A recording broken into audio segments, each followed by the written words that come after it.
Riya ini lebih berbahaya daripada penyakit-penyakit zahir, lebih bahaya daripada kejahilan, lebih bahaya dari semuanya itu. Nah, dia bibit kayak kanker yang enggak terlihat.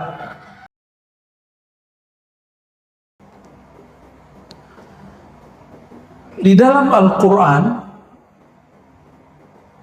orang-orang riya itu diidentikan dengan yang suka beramal,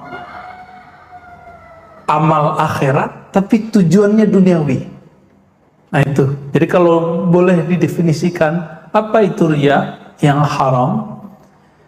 Orang yang beramal amal ukhrawi, amal agama, niatnya untuk kepentingan duniawi, baik itu popularitas, baik ingin disukai orang, dan segala macam. Maka di dalam Al-Quran, ayat yang sudah sering kita hafal, fawaidul lil musallin, maka celakalah bagi orang yang, kalau terjemahan saya, yang merasa dirinya sholat, gitu, yang ingin dipandang bahwa dia orang yang sholat. Musallin, sholat itu terdiri dari gerakan, bacaan, lalu penampilan. Sholat butuh pakaian nggak? Nah ini Pak, berarti riya itu ada perbuatan, ada bacaan, ada penampilan. Disitulah masuknya riya. Jadi di mana saja riya itu punya indikasi, dia memasuki kita pada perbuatan kita, amal ya, taat. Yang kedua, kalam, subhanallah ya, gitu, biar disebut sebagai orang yang soleh. Lalu kalimatnya, oh subhanallah, biar disebut Islami. Islami atau Arabi? Beda loh. Gimana? Akhi, ukhti. Supaya disebut kayaknya orang hijrah. Sudah ngaji nih, sudah berubah nih. Berasa nggak Pak saya panggil ya akhi? Atau saya panggil mas? Enakan dipanggil mana? Ya akhi itu kan mas sama aja ya. Akhi itu Arab, mas itu bahasa kita. Bang, dek, sama. Orang Arab sama aja. Orang Arab nyebut besar, kecil, seumuran itu akhi. Kita lebih lengkap. Jadi kadang bahasa Arab itu ada yang lebih lengkap dalam urusan-urusan tertentu, persoalan hukum. Itu bahasa Arab menjagonya, penafsirannya bisa dibawa kemana-mana. Tapi dalam budaya belum tentu. Kita nyebut beras, padi, lontong, apalagi Pak, bubur, itu barangnya sama kan? Itu di Inggris sama aja, rice. Dalam bahasa Arab urz, sama. Maka dalam budaya kita lebih kaya sebenarnya. Kita manggil orang yang gede mas, orang yang kecil dek. Kita pernah dipanggil mahasiswa ya akhi. Karena yang saya uji, jadi ada mahasiswa yang saya uji, ya emang umurannya mungkin lebih dia daripada saya ya. Tapi kan kalau sekolah duluan saya daripada dia, dipanggil ya akhi doktor gitu. Ya kita senyum aja, karena kebiasaan dia manggil orang ya akhi, ya akhi. Padahal Nabi mengatakan laisa minna man lam yahtarim kabirana, bukan bagian dari kami yang tidak menghormati orang yang besar, menyayangi yang kecil. Orang besar itu ada yang umurnya biologis, ada yang ilmunya, ada yang angkatannya, senioritas, junior, ada yang pangkatnya, ada yang karismanya, ya tergantung yang mana. Kita hormati dia. Dosen saya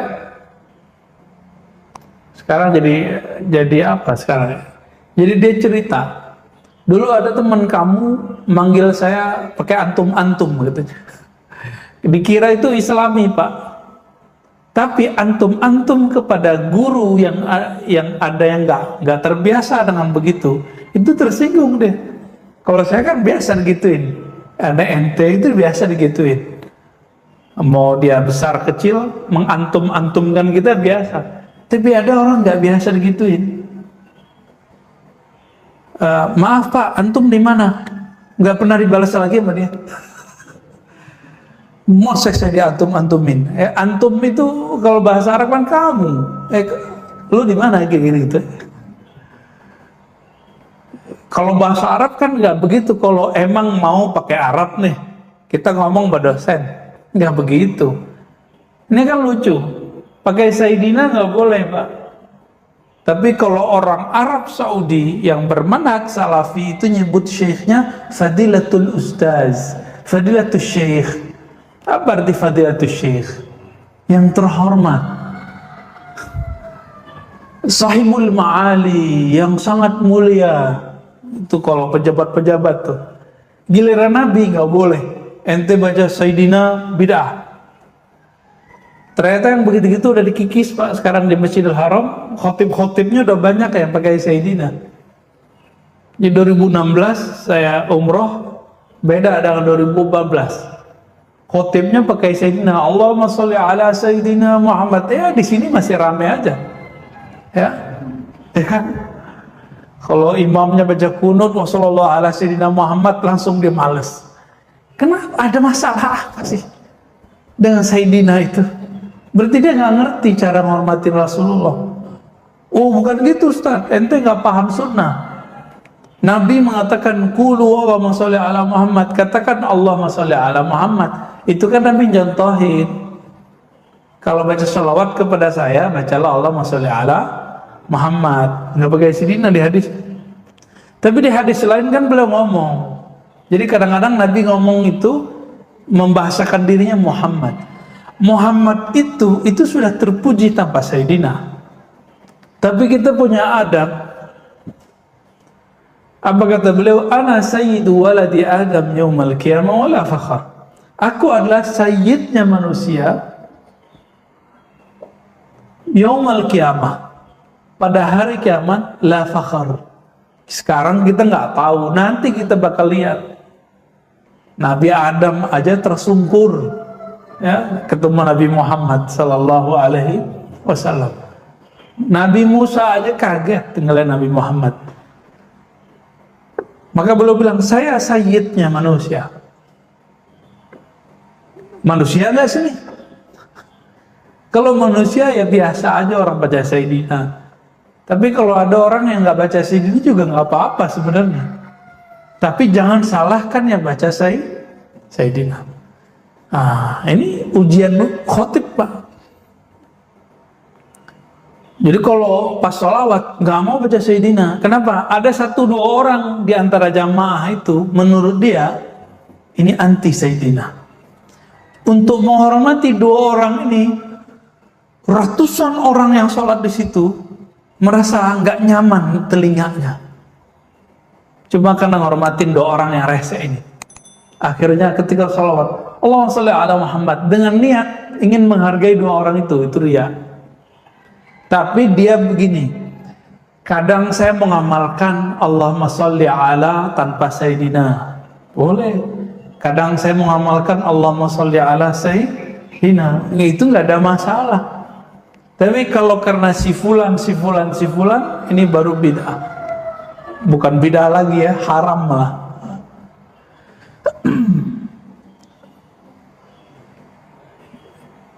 Jadi tadi ada perbuatan, ada perkataan, ada penampilan.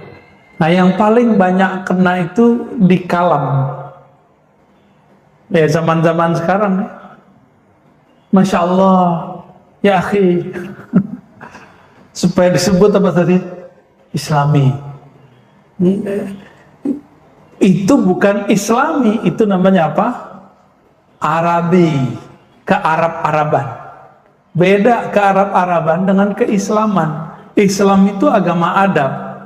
Adab itu sesuai dengan tradisi kita. Kecuali orang udah ngerti bahasa Arab. Ya. Jadi saya mengimbau teman-teman yang lagi semangat nih giroh belajar Islamnya, tidak usah mengarab-arabkan gaya kalam kita. Berkalam seperti biasa. Kecuali lagi kursus, ayo pakai akhi ukhtian kita. Ya, kita layani bahasa Arab mau berapa jam juga bisa kita layani ya. Nah, fawailul lil musallin, maka celakalah bagi orang yang merasa dirinya sholat, ingin dipandang bahwa dia sholat. Jadi mohon maaf Pak, kita bisa husnuzon, bisa suuzon kalau antum sholat lagi syuruk. Husnuzonnya mau berangkat kerja, suuzonnya waduh pengen dilihat nih, gitu. Atau suuzon lagi apa? Nggak ngerti bahwa ngaji itu lebih afdol daripada sholat sunnah.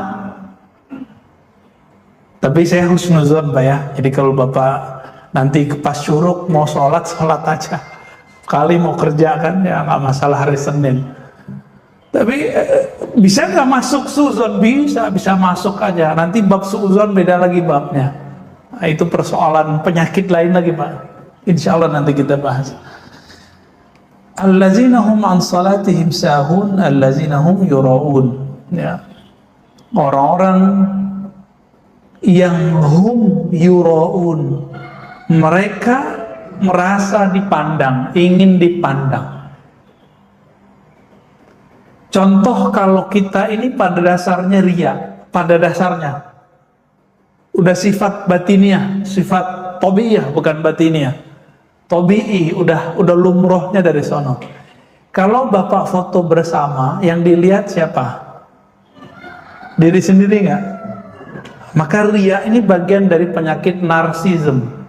Narsis. Kok psikolog itu kalau ngelihat di Facebook, di Instagram, kita ini suka moto diri sendiri. Nah, ini bagi seorang psikolog ini bermasalah.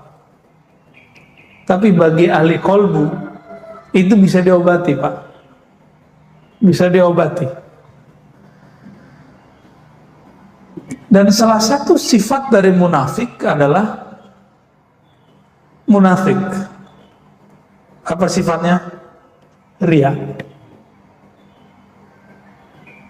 Beramal karena ingin dilihat. Nah, maka riya ini rate-nya dibagi. Pertama, riya yang mubah, yang boleh. Itu riya dalam urusan duniawi. Itu boleh. Bapak pengen ngecat rumah biar kelihatan bagus, boleh nggak? Ya, hari raya pengen baju bagus, boleh nggak? Resepsi pernikahan biar kelihatan meriah, boleh nggak? Ya boleh, nggak masalah. Tapi jangan berlebihan, jangan mubazir. Mubazir saudaranya setan, bukan teman Pak. Saudaranya setan. Ada riya yang haram. Haram aja. Itu dalam persoalan agama.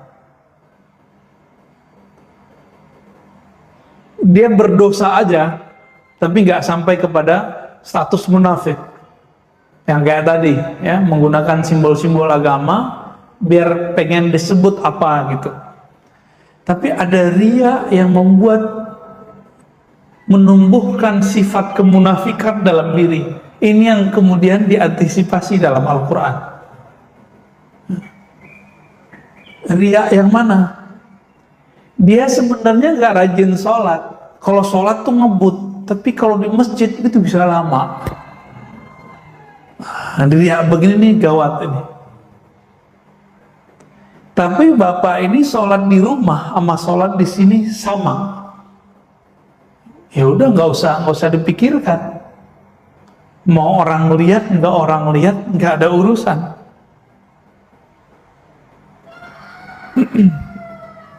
Jadi yang nomor 3, riya yang mana? Dia menzahirkan sesuatu yang bukan dirinya. Itu yang disebut munafik bermuka dua. Munafik itu kan bahasa Arab. Itu artinya binatang yang masuk ke satu lubang, tapi dia keluar lewat lubang yang lain. Jadi orang ini punya dua karakter. Kalau ketemu yang ini, nanti karakternya apa? Ketemu yang lain, karakternya berubah. Ya. Kalau kita baca Quran agak keras sedikit, atau berzikir subhanallah agak keras sedikit, ada bisikan nggak pada hati? Kencengin dong biar kedengaran sama orang gitu. Bapak sadar ya? Berarti kita bisa berdialog sama diri kita sendiri dan bisa berdebat. Kata-kata hati, kamu nggak usah perhatiin orang, biarkan saja orang itu, benar nggak? Ini yang masih lemah nih, kekuatan yang ngomong itu masih lemah. Yang masih kencang yang mana? Yang bilang, itu baca dong depan orang, ya. Biar kelihatan soleh. Tapi ingat juga, ada riya yang tampak, ada riya yang tidak tampak. Riya yang tidak tampak itu meninggalkan satu amalan yang soleh supaya disebut ikhlas. Ini lebih bahaya, Pak. Jadi ada riya dibalik keikhlasan. Contohnya nih, bapak ini udah nggak mau pakai tasbih, bukan karena takut disebut ahli bid'ah, takut disebut riya. Nggak mau pakai tasbih karena takut disebut riya. Berarti pengen disebut apa? Pengen disebut ikhlas. Itu riya juga tuh. Ini riya yang paling bahaya. Itu yang tidak bisa dibersihkan pakai paradigma ngaji begini. Dia harus pakai zikir. Zikirnya harus lebih kencang. Zikirnya 2 aja, la ilaha illallah dengan ismul jalalah, Allah. Nah, la ilaha illallah banyakin, Pak. Karena zikir Allah itu harus ditalkin. Kalau la ilaha illallah kok udah dapat dari kecil, zikir aja. Bedanya sekarang dikasih makna.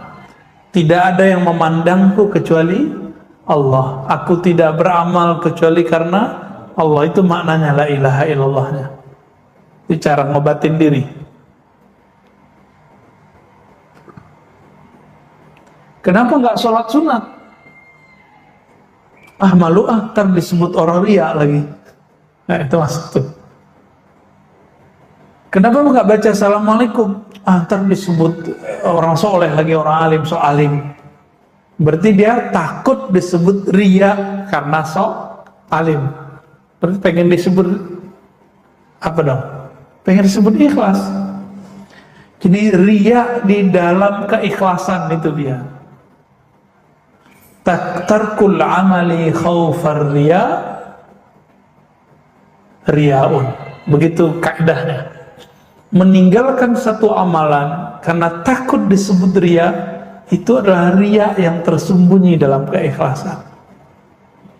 Nah, ini lebih berbahaya, Pak. Dan itu harus dibenerin, ya.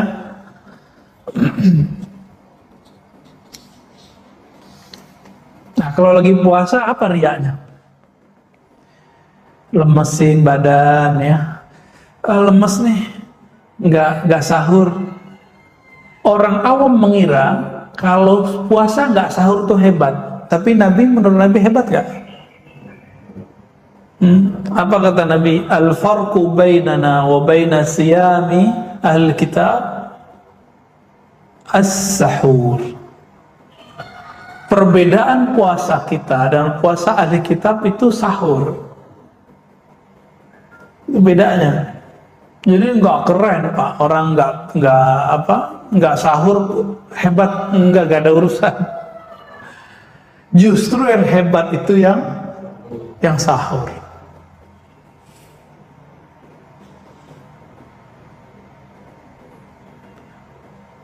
Ada riaknya ahli agama, tokoh-tokoh agama, pengen dibantu orang.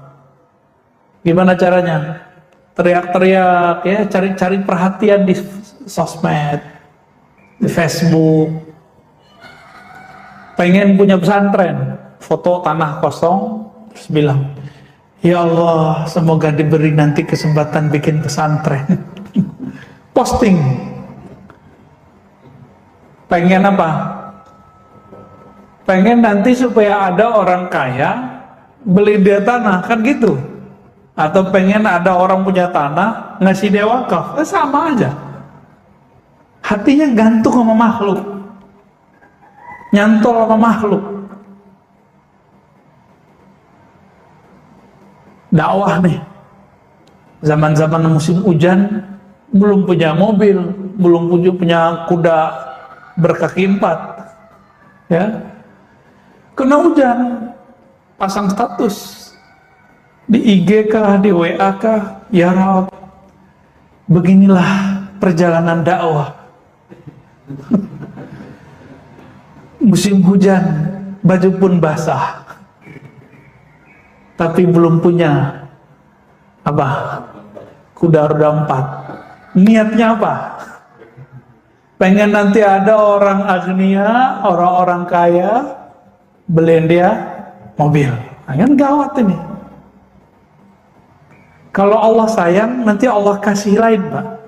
Allah kalau sayang, maka si orang soleh ini akan diuji oleh orang-orang kaya itu. Tahu-tahu ada yang dia nggak ngomong apa-apa, si orang soleh ini ujian hatinya ini ria atau enggak? Dia dakwah biasa, pakai motor kah, pakai apa kah, pakai jalan kaki kah, nggak ada pasang-pasang status. Ini banyak nih kiai-kiai diuji dengan itu. Teman-teman saya para hufaz, para kiai, para tuan guru muda-muda itu kan belum mapan semua, Pak, rata-rata. Nah, ini ujiannya sama. Tiba-tiba ada orang kaya datang, Ustadz tinggal di mana? Oh, saya ngontrak di situ. Oh, ntar bulan depan kalau ada ini saya beliin rumah. Wah, ini kalam-kalam yang betul-betul ujian, Pak. Oh, Ustadz pakai motor ya, nanti saya beliin mobil. Nanti, nah ini ujian dia nih. Orang kalau udah ngomong begini, jangan pernah percaya. Ini kepada aktivis keagamaan nih, kiai kah, ustadz kah, santri kah, jangan pernah percaya. Itu ujian sengaja Allah kirim. Biasanya mau ditunggu sampai kapan aja itu nggak ada datang. Biasanya kalau Allah lagi nguji.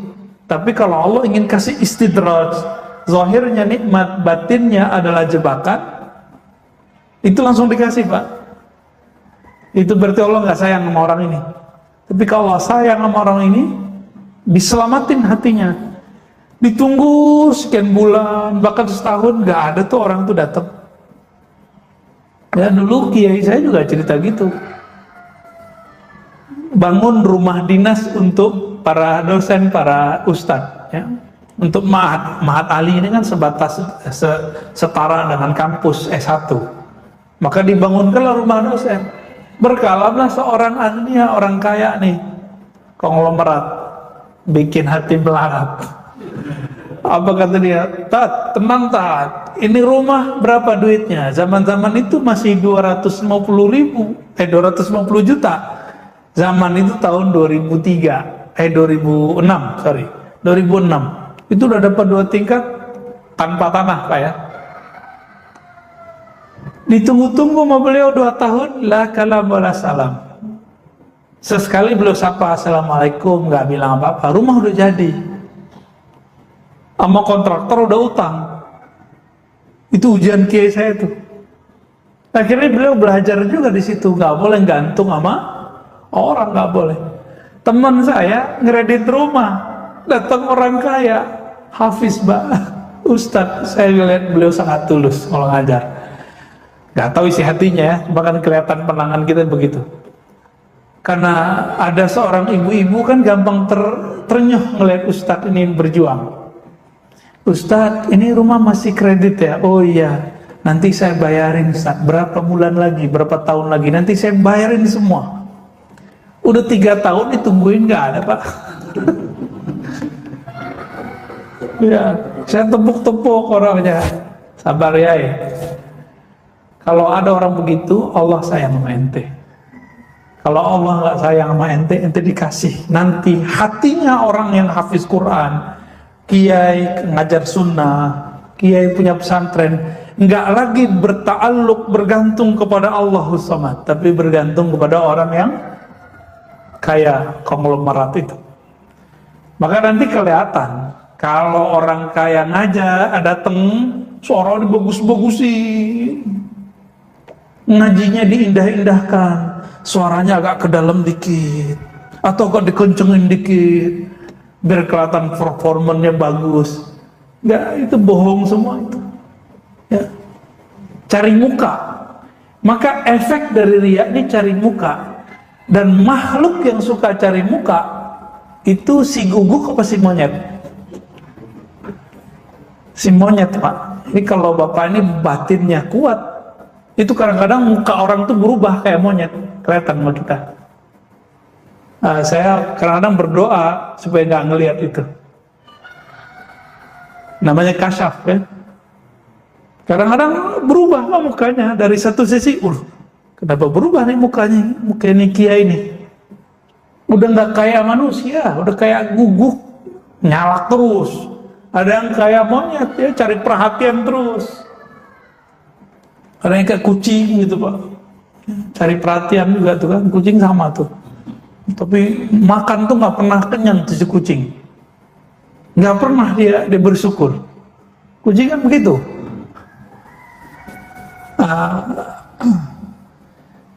Jadi orang riya itu, masih ingat karakter sisi manusia ada 4 ya. Sisi hewan ternak masih ingat, hewan buas, apalagi sisi setan, sisi malaikat. Sebenarnya ditambahin sisi ruh 5. Ada sisi rohani. Rohani ini semuanya baik. Kalau malaikat ini ada yang semuanya baik tapi ada yang nggak cocok sama kita. Kalau setan semuanya buruk walaupun zahirnya baik. Kalau hewan buas itu ada baik ada buruknya. Marah itu ada saatnya nggak baik, ada saatnya buruk. Apalagi sisi hewani. Nah, hewan yang mana nih? Biasanya hewan-hewan yang ternak ini. Jadi orang riya ini turun pangkat dia. Kalau nggak buas, kalau nggak ya ceramah nih. Ini sekarang kan lagi rame. Ini mohon maaf, saya secara fikih agak sedikit berbeda pemahaman dengan beberapa pergerakan. Ya mohon maaf. Ini bukan karena kita kenapa-kenapa. Ini bukan persoalan liberal gak liberal. Ini masalah paradigma memahami fikih.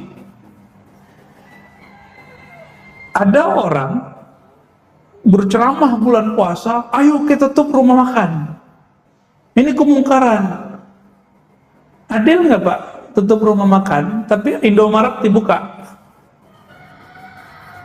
Ada nggak? Lebih ngiler ngelihat air dingin di kulkas atau melihat rumah makan warteg-warteg. Dan di dunia ini, di Jakarta aja yang mayoritas Islam, itu ada nggak orang yang nggak puasa? Anak kecil kah? Perempuan haid kah? Orang sakit? Musafir? Orang kafir? Non-muslim? Mereka kan nggak puasa. Terus kalau ada rumah makan ditutup, mereka mau makan di mana? Apalagi orang-orang di perkotaan punya tradisi tidak memasak. Benar nggak? Jadi orang ini ada cara berpikir fikihnya nggak jelas, lalu dipakai ketidakjelasan itu dalam bab amar ma'ruf nahi mungkar supaya disebut ustadz ahli nahi mungkar. Kalau ceramah tuh berapi-api, kita tutup. supaya disebut ustadz yang tegas, kalem-kalemnya, Masya Allah. Tapi niat di hatinya apa? Pengen disebut ustadz ahli nahi mungkar. Bagus menjadi ustadz nahi mungkar, bagus. Tapi kalau terbesit di hati pengen disebut ustadz ahli nahi mungkar, ini riya juga. Tegas galak biar disebut ustadz tegas, ya sama aja. Dan ini wasiat untuk diri saya sendiri dan untuk para dai. Sekarang ada satu penyakit yang dijadikan sebagai sebuah pakaian atau karakter bagi para pendakwah. Padahal itu bukan miliknya dai, tapi itu miliknya artis. Apa itu? Branding. Branding diri. Branding itu ilmu apa, Pak? Ilmu dakwah apa ilmu marketing? Ya marketing. Emang orang dakwah jualan? Jadi sekarang orang nge-branding dirinya, Ustadz cinta lah, dulu ada muncul ya. Ustadz apa lagi? Ada ustadz dengan gaya tertentu, gelar-gelar tertentu, sebutan-sebutan tertentu, baju-baju tertentu. Kalau pengen misalnya biar ini niatnya supaya orang fokus, boleh. Warna tertentu, silakan. Kalau niatnya ingin membuat suasana baru, nggak apa-apa. Tapi kalau ingin populer dengan nama itu, dengan karakter itu, ini bagian dari riya. Orang yang riya itu, jika amalnya amal agama, dia dapat apa yang dia niatkan di dunia, tapi habata ajruhu, begitu disebutkan ya. Tapi amalnya gugur semua. Ya paling-paling nanti dia akan dikenal sebagai Ustadz Fulan, Ustadz A, Ustadz B, Ustadz Amar Ma'ruf.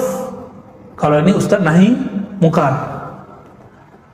Ustadz Serbanan, Ustadz Habiban. Pengen disebut dengan gaya-gaya begitu. Bapak itu menghormati orang dengan pakaian atau dengan ilmu yang ada di dadanya? Awal-awalnya pakaian, bener ya? Biasanya perbedaan ustadz dengan gak ustadz kan, kalau biasa ustadz bawa gini, ya gak? Ya, bener gak? Tapi kalau dia berkalam, wah kayaknya bukan ustadz deh, bisa jadi kan? Wah kayaknya gak cocok deh, bisa begitu kan? Berarti orang hebat gak hebat bukan karena dia punya. Maka kita kasih tahu kepada diri saya sendiri dan para pendakwah, jangan sibuk dengan performan penampilan zahir. Ya. Aslih qalbak, perbaiki itu kolbu. Kalau udah bener kolbunya, apapun penampilannya nggak mesti begini, nggak mesti pakai kopiah, pasti kalamnya enak didengar. Ya. Maka kebalikan dari orang-orang sok ikhlas tapi riya ini, ada namanya kelompok malamatiyah. Pernah dengar malamatiyah? Malamatiyah ini dari kata lama yalumu. Orang yang tidak pernah menyimpan keburukan dalam dirinya, niat buruk. Dia niatnya pengen terkenal, tapi dengan penampilan religius. Beramal-amal ukhrawi untuk popularitas sendiri. Dia nggak ada itu. Ini orang malamatiyah. Tetapi walaupun di kolbunya tidak ada kebusukan, kekotoran, dia tidak pernah menampilkan kebaikan. Nah itu orang malamatiyah. Ini kebalikan dari riya. Nah, ini agak berat Pak. Orang begini nggak banyak di dunia. Ya. Dan kita biasanya akan diuji terus sama orang begitu. Kadang-kadang ngerjain kita Pak, ngerjain lagi sholat di masjid, di depan dia berisik. Nah biasanya ustadz-ustadz yang membrand dirinya ahli nahi mungkar mengamuk sama dia, padahal targetnya bukan itu. Targetnya apa? Kita selama sholat ingat siapa? Ingat Allah atau ngerundel hatinya? Berisik amat itu, munafik di luar masjid tuh gitu. Lagi sholat hatinya memupuk kebencian. Ini hati-hati juga, tanda sholat gak khusyuk. Berarti Allahu Akbarnya palsu gak? Yang munafik siapa? Jadi kalau ini kejadian jangan terganggu, Pak. Mau di luar nih ada musik kenceng-kenceng nih, kalau mengkolbunya khusyuk, di sini tetap khusyuk. Nanti bab nahi mungkar lain cerita. Ya, itu bab yang tersendiri. Ada babnya di sini. Nah, ada etikanya segala macam. Insya Allah nanti kita sampai di sana. Maka Bapak saudara Allah, ini sangat banyak tadi ya. Ria ini lebih berbahaya daripada penyakit zahir, lebih bahaya daripada kejahilan, lebih bahaya dari semuanya itu. Nah, dia bibit kayak kanker yang enggak terlihat. Semakin besar amal seseorang, semakin banyak kuantitas amal seseorang, dia semakin gede. Semakin tinggi ilmu seseorang, dia akan semakin parah. Maka ini harus dibersihkan benar-benar. Dan Nabi menyebutnya dengan asyirkul khafi, syirik yang tersembunyi. Orang-orang beginilah yang disebut dalam hadis Nabi sebagai hadis penutup, bahwa Nabi SAW mengatakan nanti akan ada 3 golongan. Pertama ulama, yang kedua mujahid, ya. Yang ketiga orang yang bersedekah. Semuanya mengatakan kami beramal karena Allah, tapi Allah mengatakan kazabta, kamu bohong. Ya. Yang berjihad ingin disebut orang yang berjihad. Ini gerakan-gerakan tahun-tahun sebelumnya kan bagus-bagus, ya. 2016 berapa tuh, ya? Ngumpul 212. Terus teman kita posting, saya malu 10 tahun nanti jika tidak ikut aksi bela Quran, nanti anak cucu saya akan mempertanyakan, kemana Abi 10 tahun yang lalu, Quran dihina, Abi tidak. Maka dia mengatakan, saya karena malu nanti akan ditanyakan generasi berikut, saya ikut. Itu brainwash, Pak. Brainwash lewat sosmed. Dia mau bela Quran bener nggak? Tapi niatnya bener nggak? Nggak bener. Itu gerakan paling rapi. Nggak ada sampah, Pak. Rumput nggak diinjek. Difoto sama teman kita, diposting. Inilah Islam itu indah dan bersih. Supaya orang non-muslim melihat bahwa Islam itu indah dan bersih. Loh, kita bersih dan indah bukan mau dilihat orang non-muslim. Jadi dia masuk ke dalam bab-bab seperti ini. Bahaya nggak? Ini bahayanya. Posting dulu, ini kan viral dulu ya. Posting simbol tauhid. Ini bertauhid itu, beriman itu harus butuh perjuangan. Untuk apa berjuang? Berjuang aja, gak usah posting-posting. Ya, mau berjuang mau apa gak usah diposting. Kecuali antum fundraising lembaga zakat, atau pengurus masjid lagi fundraising, perlu kita foto, kita ngasih apa, tapi jangan norak juga ya. Jangan norak. Di salah satu lembaga zakat itu ada namanya Pak Parni Hadi. Itu marah, Pak, kalau ada orang mau fundraising terus eksploitasi orang susah. Di foto tuh orang-orang patah kaki, orang sakit, orang cancer, difoto terus kita ngasih duit. Itu penghinaan namanya. Merendahkan dia. Kita mau mengambil duit orang-orang kaya, mengetuk hati orang kaya dengan mengeksploitasi yang menjadi aib orang ini. Fakir itu bagi orang aib nggak? Miskin, itu aib bagi mereka. Maka banyak orang-orang miskin sok kaya itu banyak, supaya nggak ketahuan miskinnya. Orang sakit itu malu ketahuan sakitnya. kecuali dia mau cari perhatian biar dapat duit, itu lain cerita ya.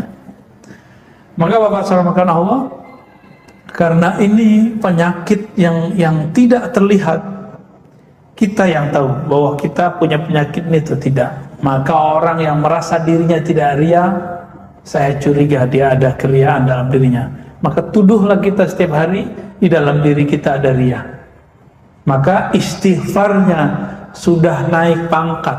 Tidak hanya lagi dari dosa yang zahir, tapi istighfar berikut adalah istighfar dari dosa batin, dosa yang gak tampak. Jadi setiap hari Bapak saudara Allah, coba biasakan 3 kali baca pagi sore, astagfirullah, ya Allah ampunkan dosa ria di hatiku, ya Allah ampunkan dosa sombong di hatiku, ya Allah ampuni dosa semua penyakit-penyakit hatiku. 3 kali Pak, minimal pagi, sore. Pagi sore. Lebih afdol jika dibaca sebelum tidur. Lebih afdol lagi kalau ditambah ketika kita tahajud malam hari. Itu cepat sekali bersihnya. Jadi harus diistighfarkan. Itulah pembersihnya. Lalu kalau sudah diistighfarkan, dia harus diharumkan. Apa pengharumnya? Zikir kolbu. Maka dimanapun kita berguru, kalau ada ahli zikir kolbu, ambil zikirnya, pelajari.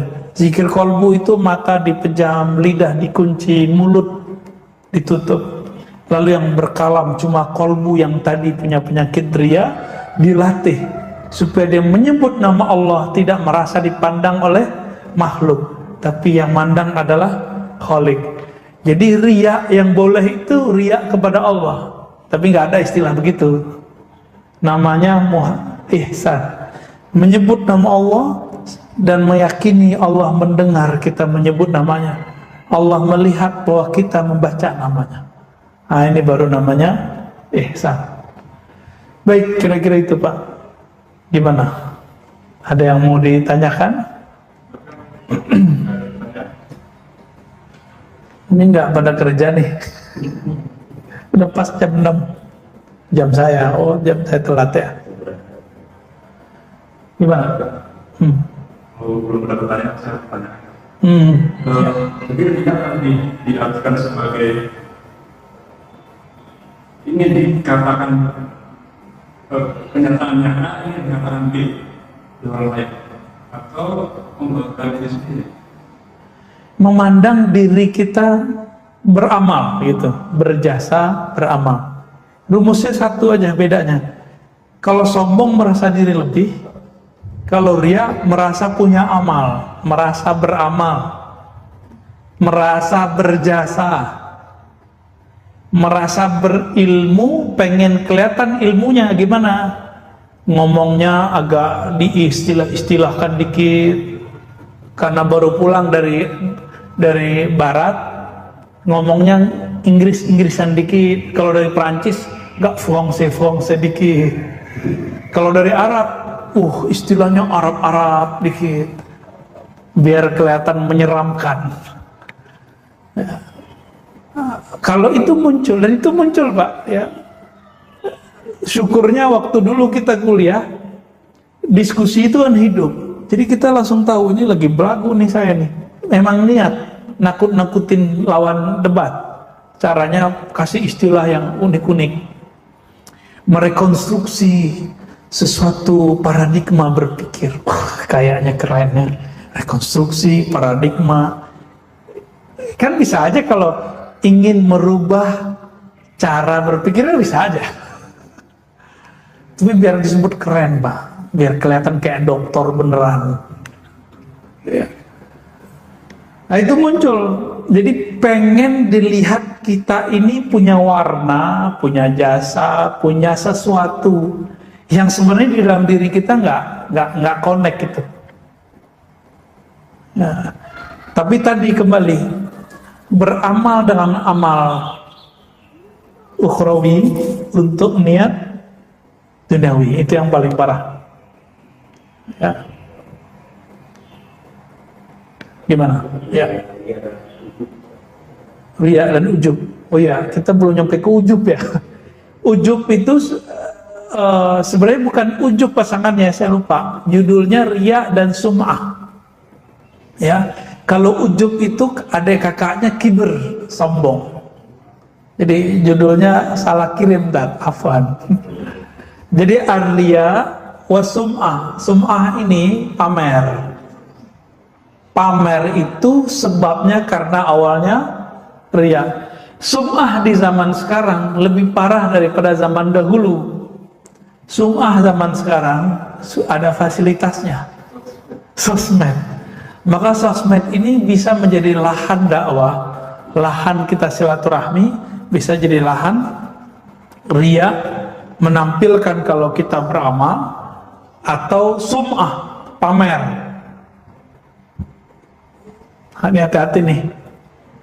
Maka sebelum posting Pak, baca ta'awuz dulu ya. Auzubillahi minasyaitonir. Ya, saya kalau mau posting apa itu, saya minta ampun dulu kepada Allah kalau nilai saya salah. Ya. Kalau salah nanti kan biar Allah sendiri yang akan ini. Itu jidat Bapak, hati-hati itu Pak. Kita candain, gak marah dia. Ada dulu yang saya bilangin gitu, langsung berdiri Pak dia. Hati-hati loh Pak, jidat hitam gitu. Langsung berdiri, berarti nggak mau dibilangin. Entah saya yang salah ngomongnya atau apa. Jadi kita sampai di satu penafsiran dulu, simahum fi wujuhim min atharis sujud. Tampak ciri-ciri pada wajah mereka yaitu atharis sujud. Asar itu artinya bekas atau efek dari sujud. Ada efek yang zahir, hitam jidat kita, itu biasa. Tapi efek sujud yang paling tinggi apa? Orang sujud tuh kepalanya di mana? Di bawah. Maka efek sujud yang hakiki ketika saya nggak pernah meninggikan isi kepala saya. Baru jidatnya lahir batin tuh Pak. Jadi yang jidatnya hitam, itu kewajibannya lebih besar daripada kita yang nggak hitam Pak.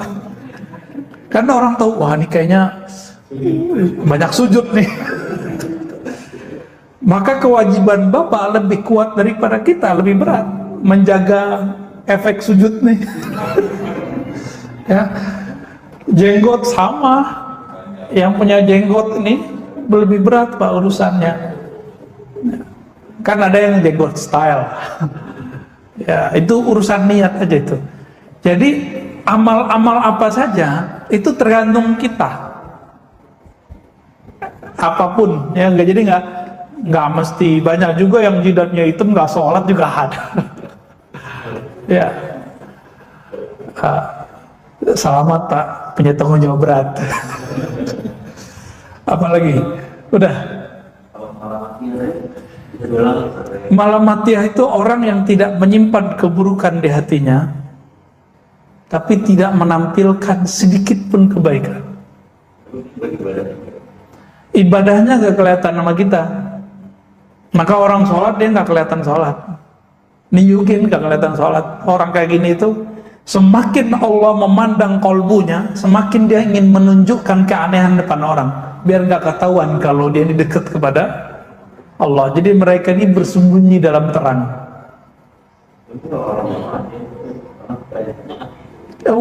Bahkan mungkin jarang ketemu di masjid Pak. Kadang ada masjid, ada kafe, ini di kafe. Maka Malamatiyah ini ujian-ujian antara Nabi Musa sama Nabi Khidir. Nabi Musa, Nabi Khidir, saya mau tanya, bunuh orang benar apa salah? Bunuh orang salah. Nabi Khidir tahu Nabi Musa ini ujiannya ujian hukum syariat. Nabi Musa kalau melihat ada orang melanggar syariat itu langsung darahnya naik, karena beliau simbol nahi mungkar. Nabi Musa itu bukan karena pengen disebut ahli nahi mungkar, tapi karena beliau emang seorang Rasulullah, emang haknya.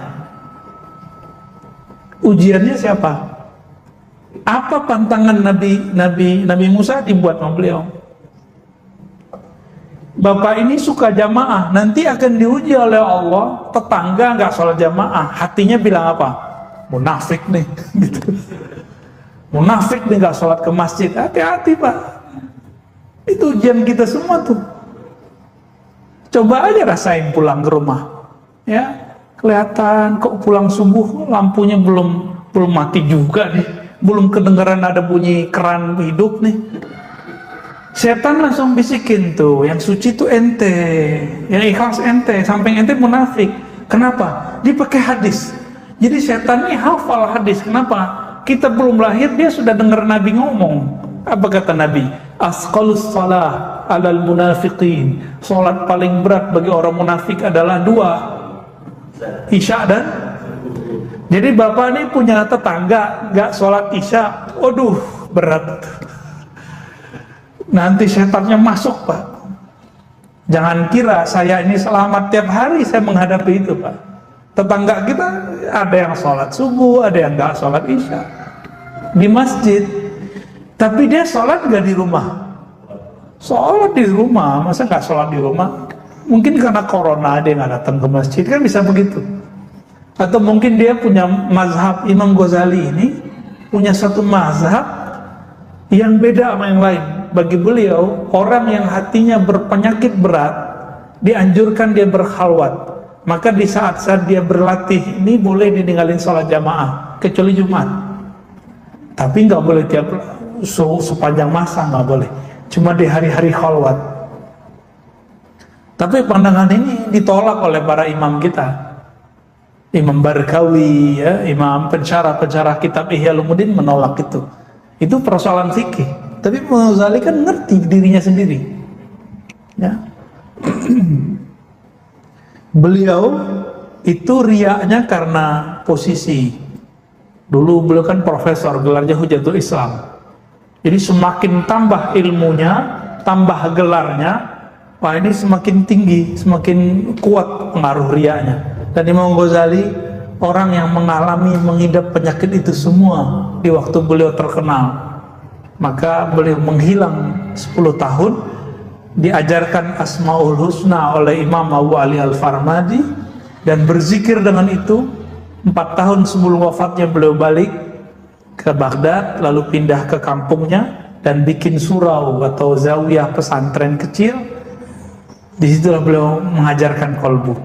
Lahirlah kitab Ihya Ulumuddin, ya, menghidupkan ilmu agama yang zahir plus batin. Tidak hanya zahirnya, tapi juga batinnya. Semoga kajian ini diridhoi oleh Allah. Semoga kajian ini bisa membimbing kita, membersihkan diri saya pribadi dan kita yang hadir, kita mendengarkan. Amin ya rabbal alamin. Wassallallahu ala nabiyina Muhammad, subhanakallahumma wa bihamdika, asyhadu an la ilaha illa anta, astaghfiruka wa atubu ilaik. Mohon maaf lahir batin. Assalamualaikum warahmatullahi wabarakatuh.